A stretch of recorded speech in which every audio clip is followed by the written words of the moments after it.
So, hi everybody, a very good afternoon. Time by the watch, exactly 12 o'clock. In India, it's called the India Standard Time, which is there's a joke on this, the Sardar Standard Time. So, this is a great start to a morning. I'm Jashin Kapani, I'm the founder and CEO of IM Decor Design. We're in the business of designing and manufacturing home and office decor and interior solutions. So fantastic start, not very hot indoors actually. I mean, if you're in a room with an AC or just a window open, it's pretty manageable and stuff. So we're in the business of designing and manufacturing home and office decor and interior solutions where we design, manufacture and supply home and office products, which is stuff like lamps, mirrors, consoles, center tables, we have chandeliers, we have bunker beds, we have business tables and stuff. We also customize on request, so they are in leather, they are in wood, they're in wicker, they're in metal, and because it's customization and clients prefer quality, so it's also premium, bespoke, and affordable luxury. Then there are retail products which you would see in showrooms at a cheaper price for sure. So these are corporate or these are festive gifting or regular use products like coasters in marble, coaster in semi-precious stone, like these.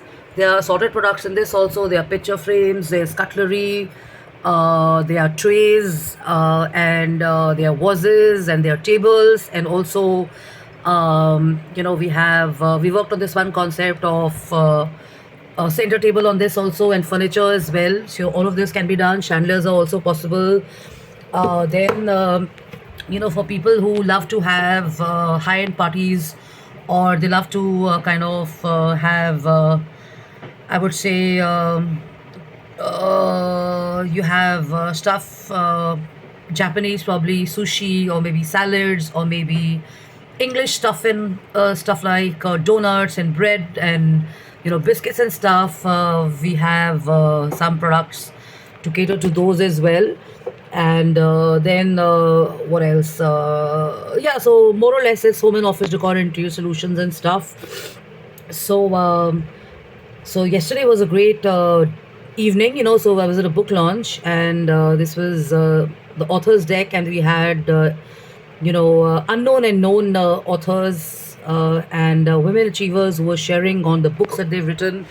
So it was quite an interactive discussion and stuff. It was nice because it was classy, it was quality, and as the readers got sharing about their books and stuff, we all got into an interactive session. So during the discussions and thought shares and stuff, it seemed the mood of the room was changing because people were sharing their thoughts and opinions and views and stuff. There were people like me who were curious, and it was like that, and I got inspired from that to share thoughts on discussions and mind shares and interactions, which is disagreements.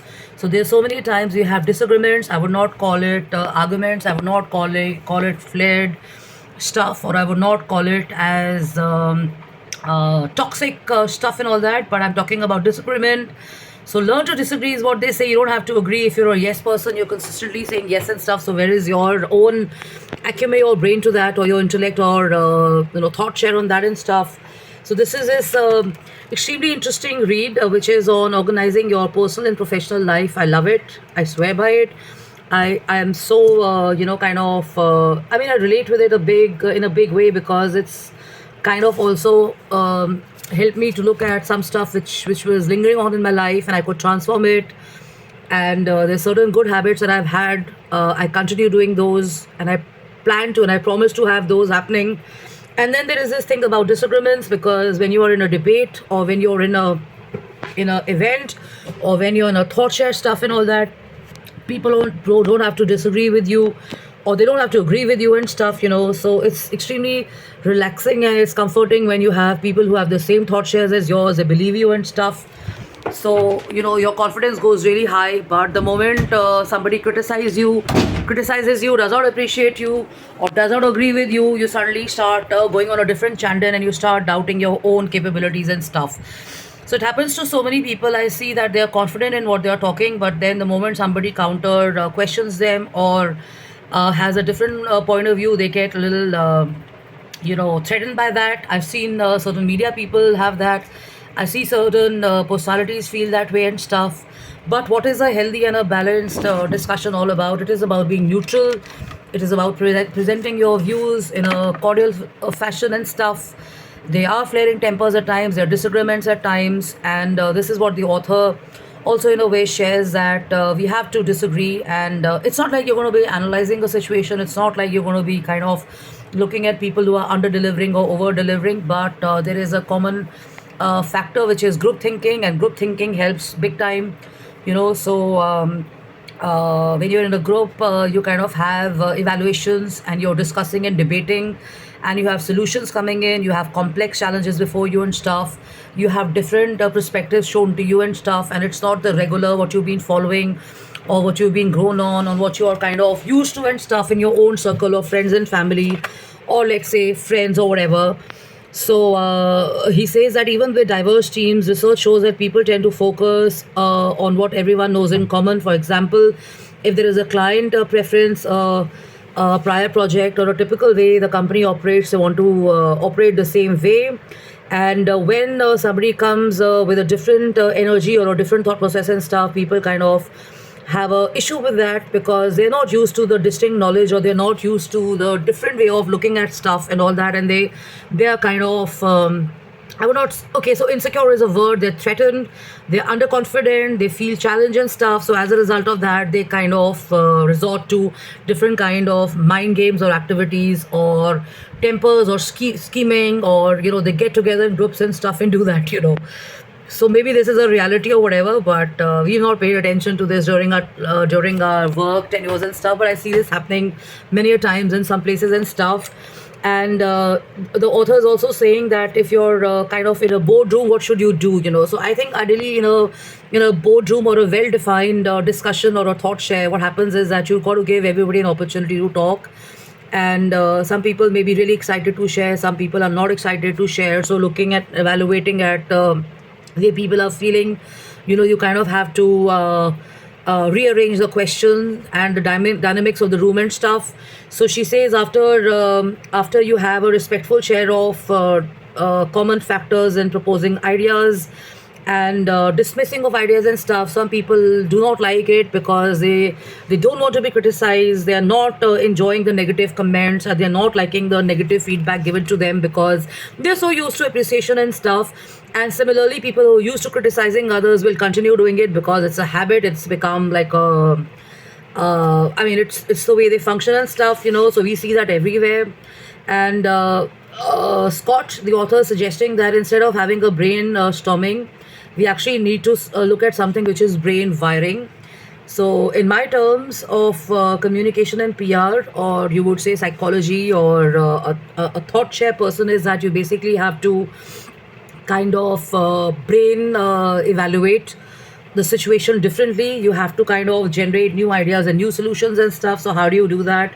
If you're not okay with what people are sharing, you can excuse yourself, you can kind of take a breather, come back, think about certain things, revisit the books you've read. Or maybe if you're going for a discussion or a debate to a room or maybe a forum, carry a certain number of books which are related to the topic. You can always refer to those, because what happens is that when we are in a group share, we kind of tend to get so engrossed in what other people are saying that we kind of lose our own presence of mind and stuff. And I've seen this happen. I'd gone for a book launch, and I'd gone with some friends and stuff, and amongst all the friends that we'd gone, three of us were really active.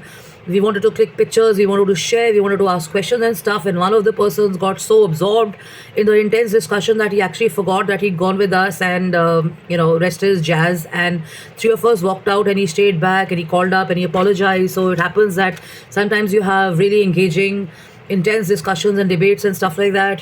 So you got to kind of hold your horses back and stay alert and stay in the moment and stuff, make the best use of it.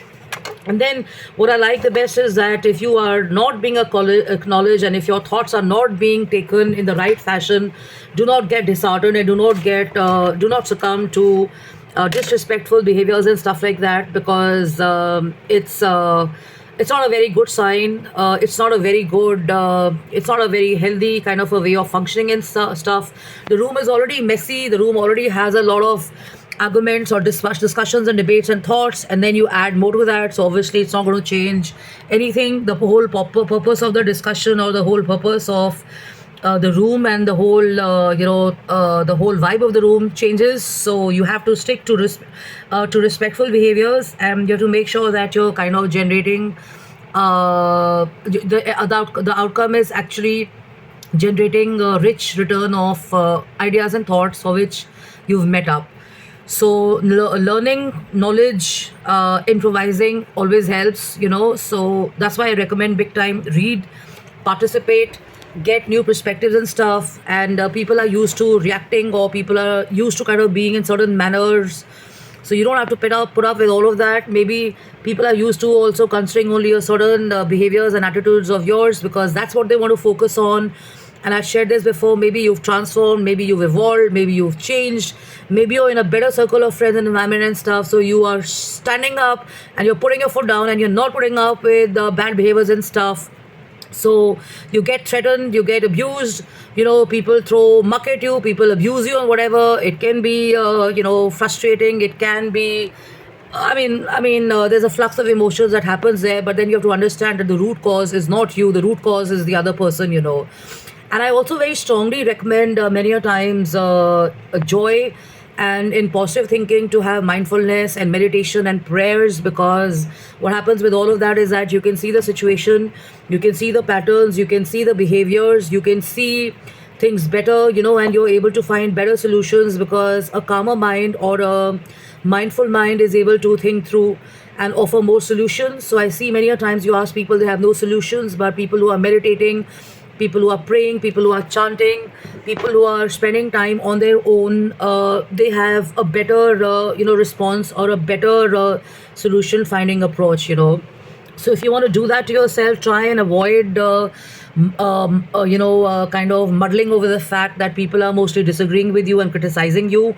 Look at people who are appreciating you. Look at people who are kind of getting, closer to you. People who are asking you to be a part of their circles and stuff. And when you evaluate your previous performance of participation in meetings, and you look at the quality and the level that is the quality and level at which you are right now, that's a good benchmark to kind of evaluate your own success. So success is pretty relative, so I think anybody who's doing good work, even a shopkeeper who's doing a good business of a few lakhs every day, is successful. It doesn't have to be someone who's a businessman who's running a big brand or a big retail store, so people are successful in their own ways. So always a good idea, and always a good way to kind of give respect to people and stuff, and also kind of interact with different personalities from the world of maybe films, creativity, books, design, architecture, because what you're doing is you're actually expanding your own horizon, and you're actually growing. People are scared of aging, people are scared of growing as human beings, people are scared of changing and stuff. I don't know why.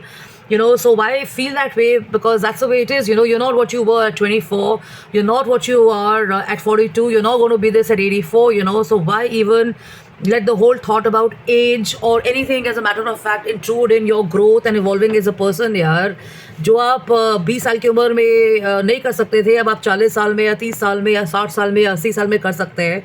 So isn't that the brighter side? So think about it and take care, and thanks for your messages and emails. I had no idea that my thought share on Instagram was being appreciated. I've got some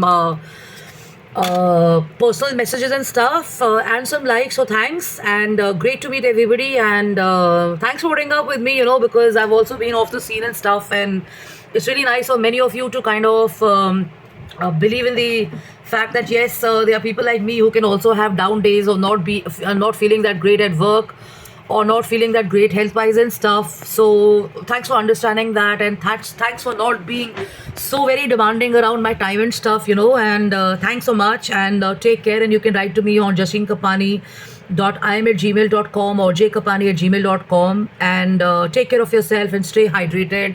Avoid nimbu pani, have more of our ORS, have more of watermelon, have more of beverages. You can have juices and have more of coconut water, and stay in cool places, and dress appropriately, and add some value to daily life by looking after plants, looking after yourself and also kind of looking after animals and birds, because when you step out, that's the first thing you notice. So yesterday I was under the shade for about 15 minutes. It was not hot, so sometimes it's just psychological because people are talking so much about heat, heat, heat, heat. So I'm sitting here without an AC. I just switched on for 5 minutes. It's off, so it's not that warm. So enjoy yourself and have a blast. Take care. Bye bye.